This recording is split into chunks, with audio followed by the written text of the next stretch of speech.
Sorry for the Princess Bride reference, I thought it made a better title.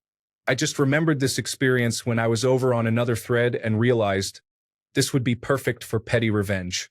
But that sub won't let me post it, no matter how much I soften it down, because they think all of you are a bunch of whittle babies who can't handle the horrors of poison freaking IVY. So, fucking, I'll just post it over here, and I'll return it to its original form when I first found out they wouldn't let me. Okay, on to the show. So, I'm one of the few people who aren't allergic to either poison ivy or poison oak, a superpower I once used for evil. Small evil, not the bad kind. When I was in the Boy Scouts, it was still a quasi-paramilitary organization, and we went on a camping trip for a jamboree one summer. I was about 13 or 14 at the time. This particular jamboree had us camping all week long with our local National Guard.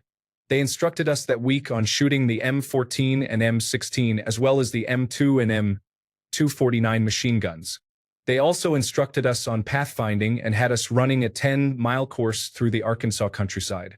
I suppose I should mention that I absolutely hated most of the scouts in my troop. Half of them were psychopaths. One of them chopped a kid's finger off after the kid dared him to, and the rest were a bunch of little entitled D-bags. So I really didn't have a single friend in scouts. Ever. It's one of the reasons I eventually quit. Towards the end of the jamboree, shortly after I woke up on Saturday morning, our head scout, an Eagle Scout no less, whacked me in the forehead with the butt end of a knife that he was using to eat peanut butter directly from the jar. Why? I don't know. Just because I was there and he felt like it, I guess. Now, the day before, while we were doing some basic reconnoitering of our course, I happened upon a patch of poison ivy and noted its location on my pathfinding map.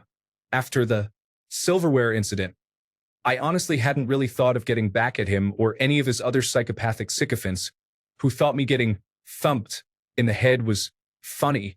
However, when it came time for me to take over on our pathfinding march, we were only a couple hundred yards from that patch of poison ivy I found the day before. I didn't know if anyone else knew it was there, but I had an opportunity, and if the Boy Scouts taught me anything, it was, whenever an opportunity presented itself, you be a man and fucking go for it. Alrighty, if you insist. The best part was, because it was July, we were all wearing shorts. I marched us straight through that patch, and not one single scout, tenderfoot, life, or eagle identified it. They were completely, beautifully oblivious. I had the best night I had ever had on any camping trip in Scouts just a few short hours later, as I listened to the cries of every single scout in my troop as they went absolutely mad from the horrible pain and itching that poison ivy causes. And the cherry on top, not one of us, nor any of the other troops, nor even the National Guard guys, had even a single fucking drop of calamine lotion. It was the most cathartic revenge I've ever experienced. After all of the bullshit and bullying I had put up with from those little Lord of the Flies fuckwads, the sweet sounds of their suffering lulled me gently to sleep that night. We had to break camp immediately the next morning and go home, which is where I wanted to be in the first place. Please leave your story in the comments. Also, don't forget to like and subscribe to get new update. Thank you.